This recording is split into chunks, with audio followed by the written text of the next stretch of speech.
Kirikou et les ombres. La grande fille et Boulette, sa meilleure amie, jouent ensemble. Il s'agit d'habiller le mieux possible leur poupée. La grande fille est très contente de la tenue élégante de sa poupée. Elle veut en faire autant pour la poupée de Boulette. Mais celle-ci souhaite l'habiller à sa manière à elle. Les deux filles se disputent, chacune tirant la poupée de son côté et la casse. Boulette fond en pleurs. Kirikou, qui les observait, intervient. Ne pleure pas, je vais te la réparer.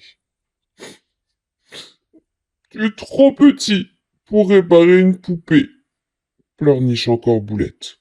Mais non, s'écrie Kirikou en détalant vers sa case. Tu vas voir. Kirikou revient avec une calebasse remplie de toutes sortes d'objets. Que viens-tu faire avec cette poubelle demande la grande fille. Ce n'est pas une poubelle, explique Kirikou. C'est le contraire, un fourre-tout. J'y mets tout ce que je ne veux pas jeter. Boulette examine le contenu. Des plumes, des bouts de raffia, des noyaux, de la paille, des gousses de capoc vides, des calebasses cassées. Il n'y a rien d'utilisable. On ne sait jamais, dit Kirikou.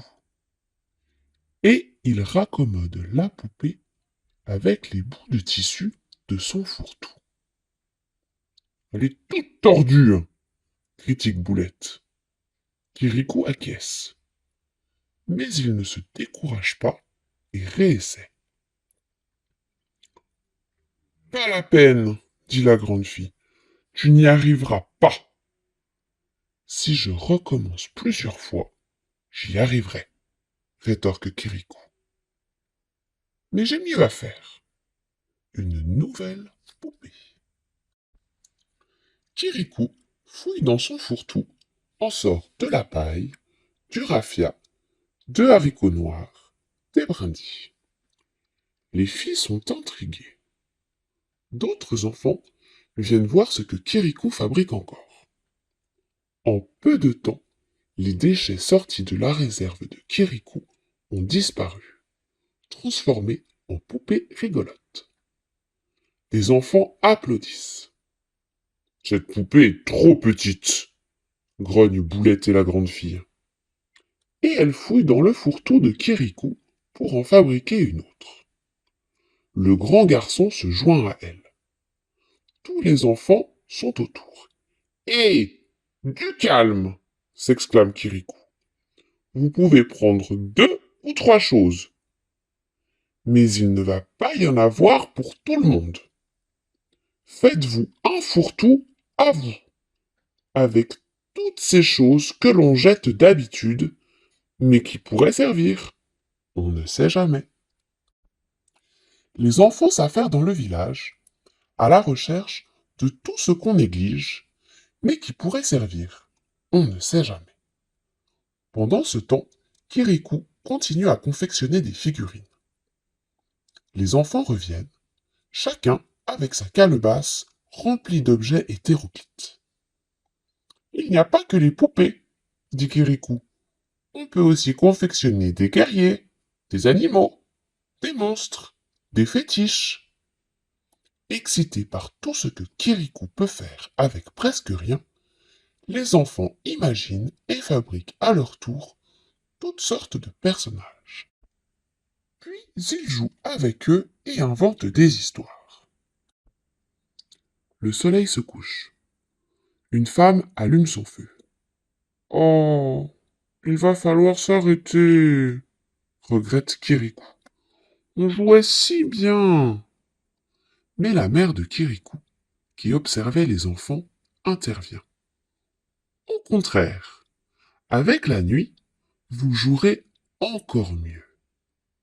Vous pouvez offrir un spectacle au village en faisant un théâtre d'ombre. Elle explique ce qu'on faisait dans le temps quand les hommes étaient là.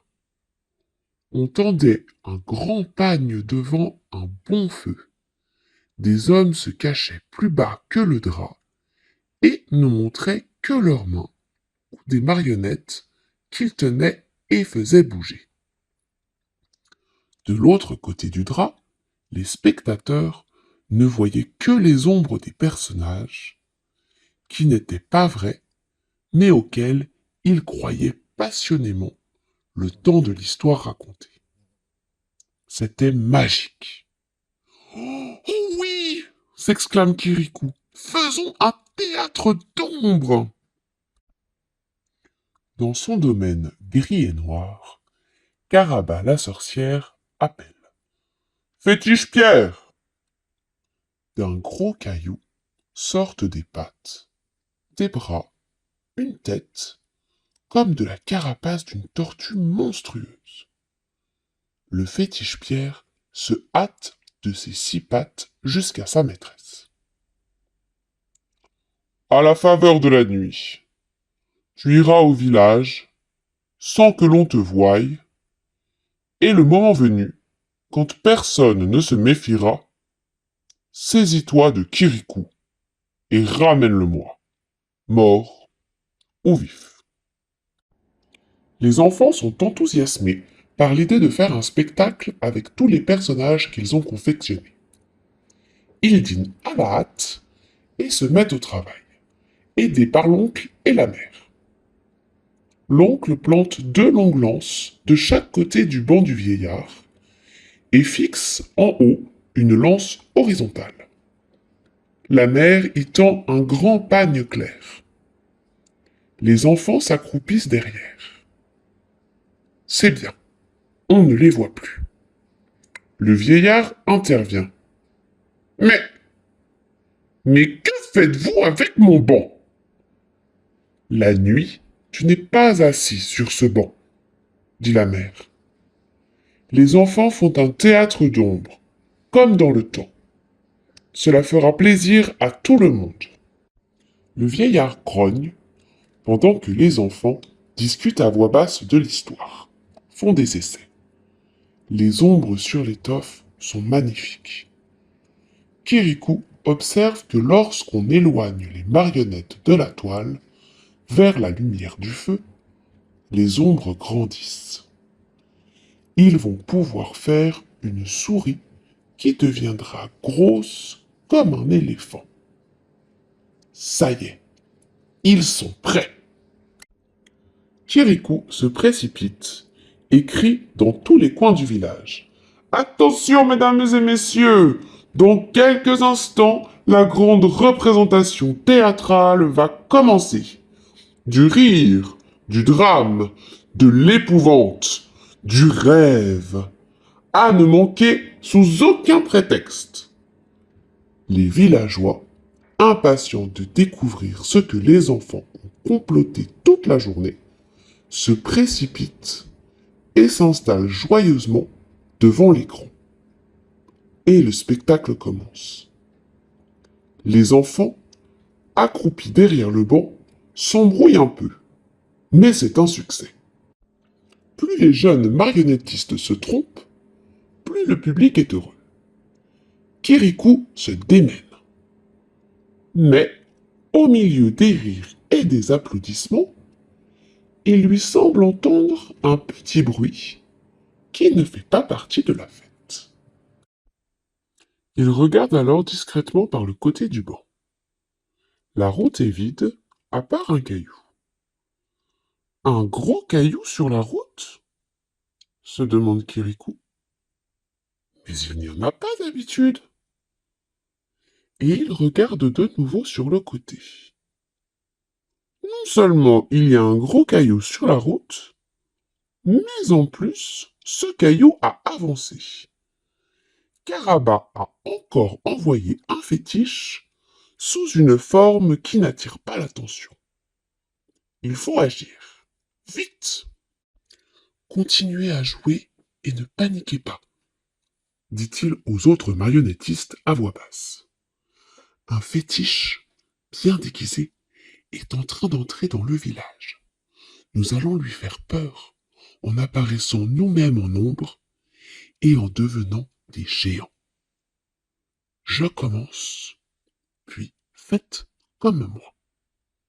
Kirikou se lève alors lentement. Son ombre est déjà celle d'un géant. Un misérable fétiche s'approche, et nous, les mangeurs de fétiches, nous allons le dévorer. Les enfants se relèvent, reculent vers le feu, leurs ombres grandissent démesurément. Un misérable fétiche s'approche, et nous, les mangeurs de fétiches, nous allons le dévorer. Ce fétiche-ci, c'est tout de suite que je le croque, ajoute Kirikou. Et joignant le geste à la parole, il mange réellement la marionnette brandie, faite de fruits et de légumes. Le public enthousiaste applaudit. Et le fétiche ouvre des yeux effarés. Épouvanté, il fait demi-tour et s'enfuit. Au bruit qu'il fait, les spectateurs se retournent et découvrent que ce n'était pas du théâtre. Ils viennent d'échapper à un fétiche qui disparaît par la route des flamboyants. Ils acclament Kirikou, dont la vigilance et l'astuce ont encore fait merveille. Caraba demande impatiemment au fétiche bredouille où est Kirikou. Maîtresse vénérée, répond le fétiche Pierre, Kirikou est devenu un géant, entouré de géants encore plus grands. Ils ont failli me dévorer. Heureusement, je cours vite. Qu'est-ce que c'est que ces sottises? Hurle Caraba. C'est vrai, puissante maîtresse. J'ai vu tout cela d'ici, s'écrie le fétiche sur le toit. Et je continue à voir toutes sortes de géants qui dansent dans une boîte de lumière. Au village, tout le monde chante et danse autour du feu. Et les ombres immenses des villageois se projettent sur l'écran du théâtre. Kirikou est acteur, les fétiches ont peur, nous faisons des miracles. Ça c'est du spectacle,